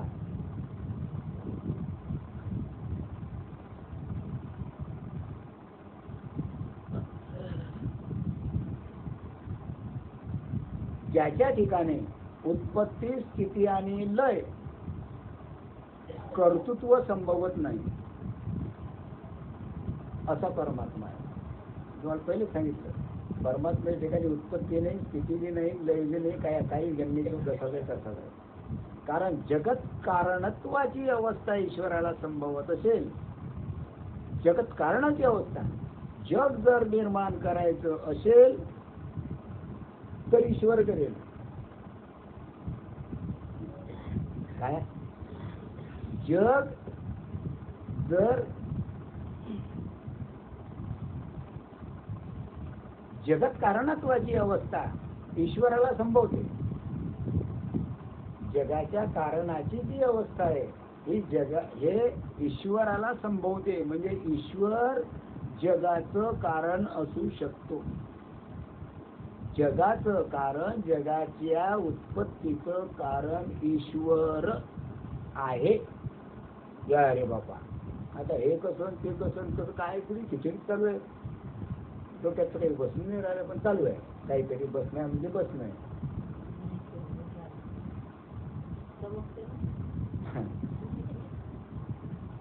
पहा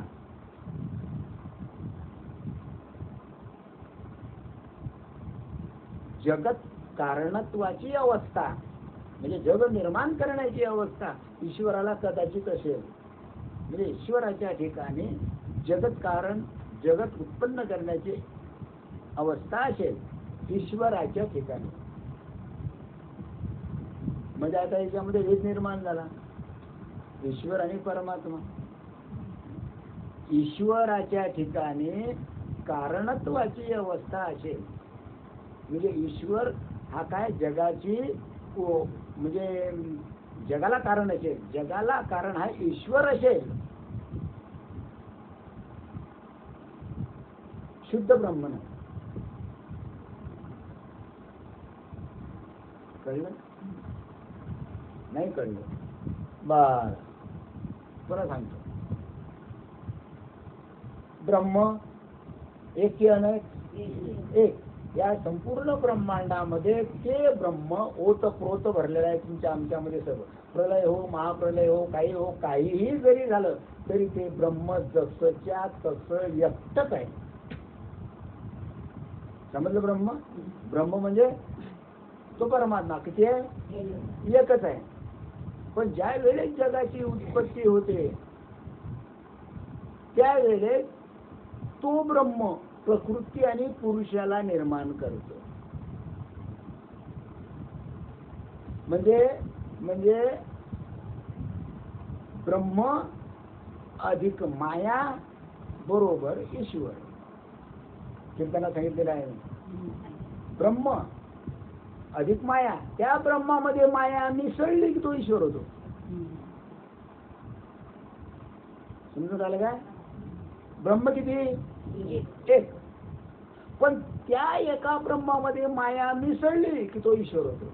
मग ईश्वर म्हटलं की तो जगत कर्तृत्व निर्माण करायला त्याचा संभव असतो. तो ईश्वर जगाची निर्मिती करू शकतो, ते संभवत असेल. कारणत्वाची जगत कारणाची अवस्था ईश्वराला असेल, पण शुद्ध ब्रह्माला नाही. शुद्ध ब्रह्म जसंच्या तसं.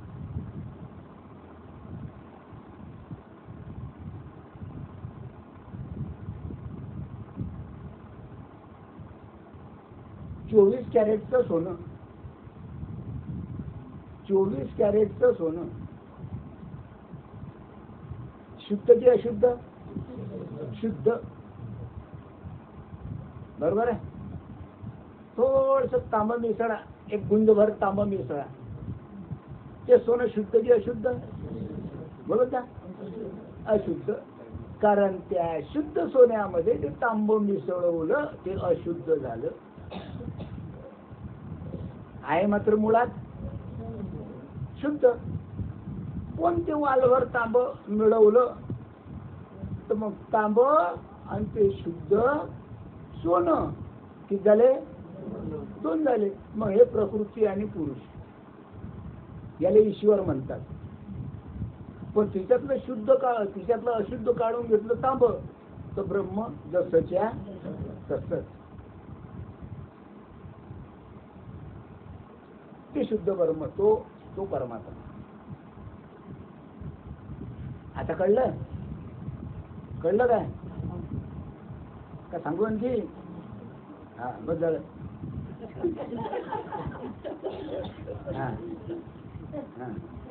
मग पाहणाऱ्याच्या दृष्टीने जगत झाले असेल, आमच्या पाहण्याच्या दृष्टीने जगत झालं असेल, पण अधिष्ठान रूपाने जगत झालीच नाही.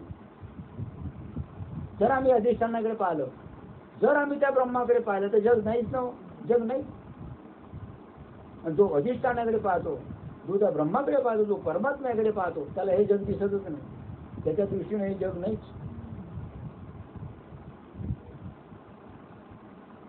पण आमची दृष्टी मायेकडे जाते. त्याच्यामुळे आम्ही अलग अलग अलग अलग अलग अलग इकडे तिकडे पाहतो, म्हणजे जगाकडे पाहतो. मग पाहणाऱ्याच्या दृष्टीने जगत झाले असेल, पण अधिष्ठानाच्या दृष्टीने जग झालेच नाही. अधिष्ठान तर मूळ एकच आहे, ब्रह्म. अरे त्याच्या दृष्टीने जग झालंच नाही, त्या परमात्म्याच्या दृष्टीने जग झालंच नाही. एवढेच काय, पण कधी होणेच नाही. होणेच नाही.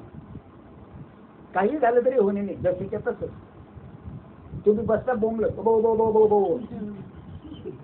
जेव्हा उत्पत्ती केली हे केलं तसं केलं असं केलं तसं केलं चाललंय, तेव्हा असं करू नको तेव्हा तसं करू नको, असं झालं असतं तसं झालं असतं, बोंबला तर बसा. तो म्हणते मी जसाच्या, कारण माझ्या दृष्टीने जग नाहीच ना, काय घेणं त्यांना.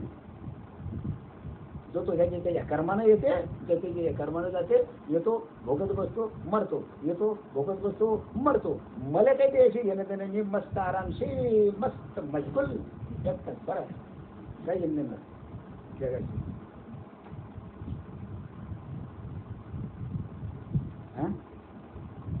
मग पाहणाऱ्याच्या दृष्टीने जगत झाले असेल, पण अधिष्ठानाच्या दृष्टीने जगत झालेच नाही. एवढेच काय, पण कधी होणं शक्यच नाही. अग्रमुलाने मध्ये ज्या त्या ठिकाणी क्षीण झालेले आहे, अशा त्या पूर्ण अधिष्ठान शंभूला म्हणजे शिवशंकराला म्हणजे त्या परमात्म्याला मी नमस्कार करतो. अशा त्या ब्रह्माला बघू ज्ञानेश्वर माऊलीने नमस्कार केला. सांगा किती नमस्कार केले.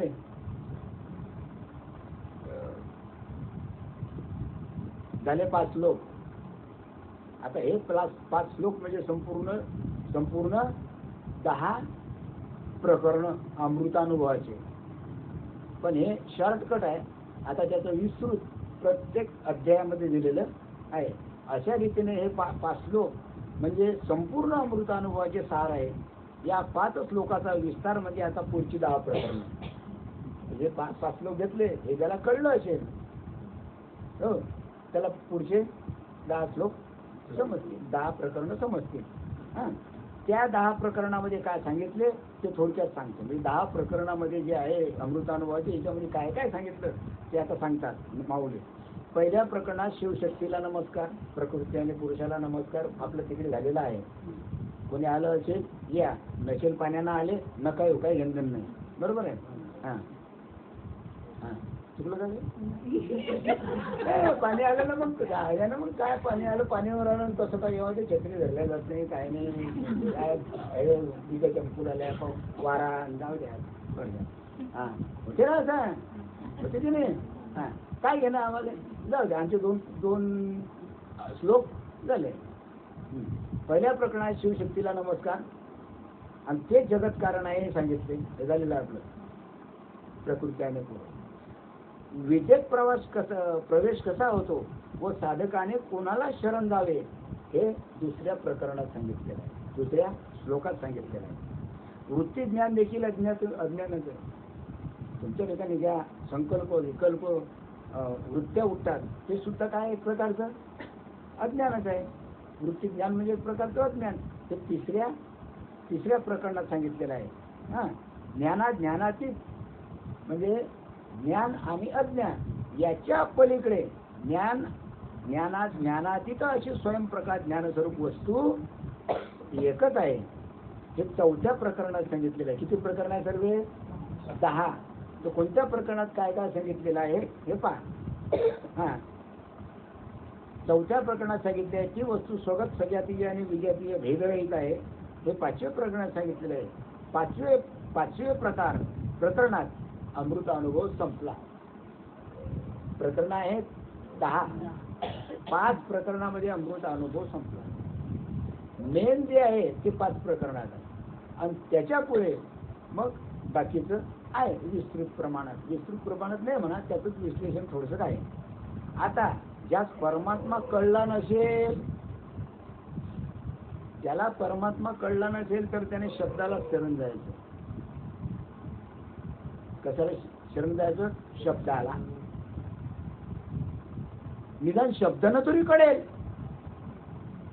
त्याला परमात्माच कळला नाही, परमात्माच कळला नाही, त्यानं शब्दाला शरण जायचं. शब्दानं तो कळतो, शब्दानं तो कळतो.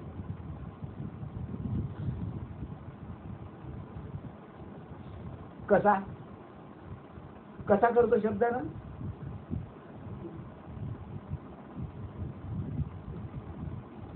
आता ज्यास परमात्मा कळला नसेल तर त्याने शब्दाला शरण जावे. हे 6व्या प्रकरणात प्रारंभी 10 ओव्यातून सांगितलेले आहे.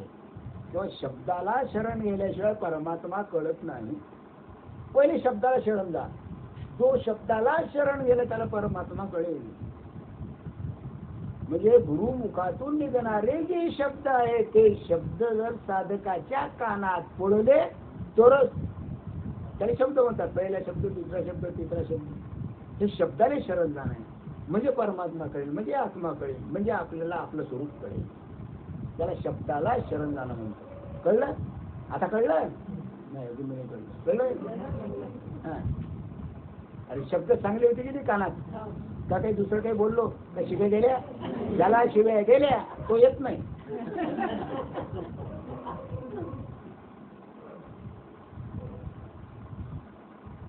हा.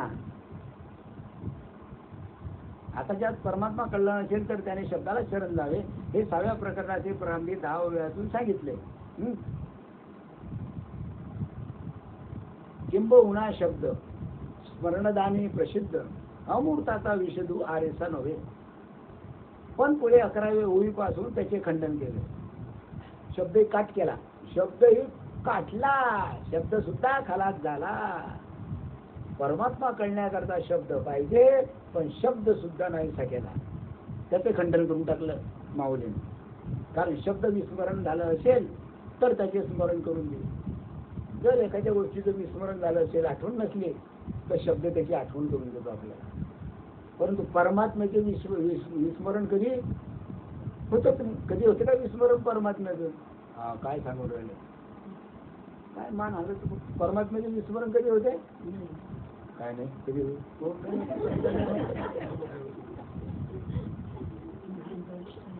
अरे कठीण काम आहे. अरे पुन्हा सांगतो पा. शब्दाचं खंडन केलं.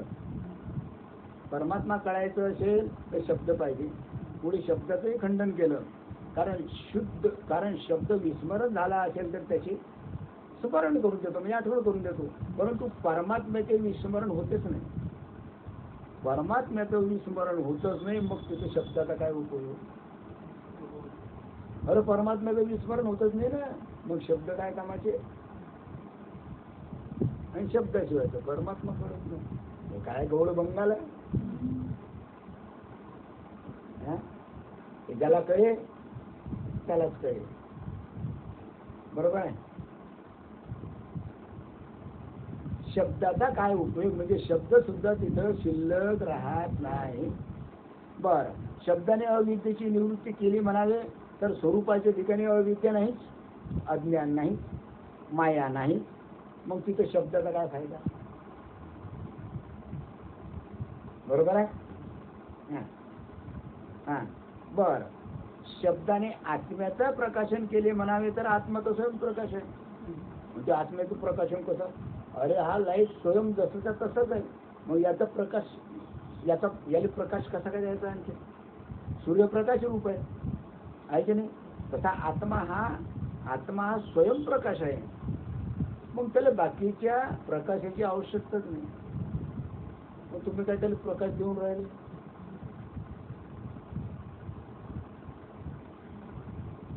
डोक्यावर ताण घेण्याचं काम आहे. बरं, सोपी गोष्ट नाही. ताण आहे, ताण.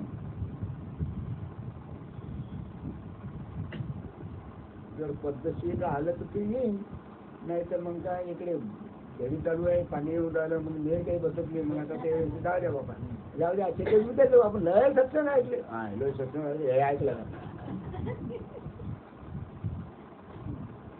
हा. म्हणजे शब्दाचा सुद्धा उपयोग नाही.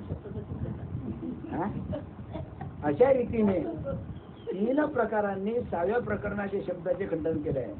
मग आत्मस्वरूपाच्या ठिकाणी अविद्या असणे शक्य नाही हे विस्तृत 7व्या प्रकरणात सांगितलेलं आहे. आणि अज्ञानच नाही तर ज्ञान कशाचं करून घ्यायचं हे 8व्या प्रकरणात सांगितलेलं आहे. पुढे 9व्या प्रकरणात 5व्या प्रकरणाशी संबंध आला. कारण 4थ्या आणि 5व्या प्रकरणामध्ये ज्ञान आणि अज्ञानातील स्वयंप्रकाश आत्म्याचे स्वरूप सांगितलेलं आहे. आत्म्याचे स्वरूप ज्यास यथार्थ कळले आहे, मग आत्म्याचं स्वरूप त्याला खरोखरच कळलेलं आहे, पण आयुष्य मात्र शिल्लक आहे. आत्म्याचं स्वरूप कळलं, आत्मा कळला, परमात्मा कळला, पण तो मेला नाही, जिवंत आहे. तो ज्ञानेश्वर माऊलींना आत्म्याचं स्वरूप कळलं, श्रीपाद बाबांना सुद्धा आत्म्याचं स्वरूप कळलं, पण जिवंत होतेच की नाही. कशा करता लोकांना ज्ञानाचा उपदेश करण्याकरता. मग त्याच्यानंतर त्यांनी पुष्कळचे ग्रंथ लिहिले, कारण आयुष्य शिल्लक आहे ना. आत्मा काढला पण आयुष्य शिल्लक आहे ना, तो जीवनमुक्त. हा, आत्म्याचे स्वरूप ज्याला यथार्थ कळले पण आयुष्य मात्र उरले आहे, त्या जीवनमुक्त असे म्हणावे. त्या पुरुषाची स्थिती कशी असते हे 9व्या प्रकरणात सांगितलेलं आहे. जीवनमुक्त पुरुषाचे लक्षण 9व्या प्रकरणात, आणि सर्व अमृतानुभव ग्रंथाचा समारोप 10व्या प्रकरणात आहे. अशा या अमृतानुभव ग्रंथाची रचना आहे, आणि या सगळ्यांचे सार हे फक्त या 5 श्लोकात आहे. बरोबर आहे. आता 3ऱ्या आणि 4थ्या श्लोकात वर्णन केलेल्या प्रकृती पुरुषाचा जो ईश्वर, त्याचा वास्तविक स्वरूपाचे विस्ताराने वर्णन करतात. आता प्रकृती पुरुषाचं जे आहे त्याचं वर्णन हे आता इथून म्हणजे पहिल्या प्रकरणाला आता सुरुवात होईल. तर आज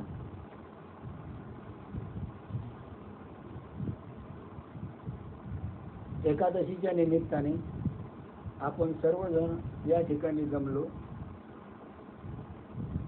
बोटावर मोजण्यासारखे जमलो आहे. दक्कनभर, पण दक्कनभर कामाची नाही. बरोबर आहे.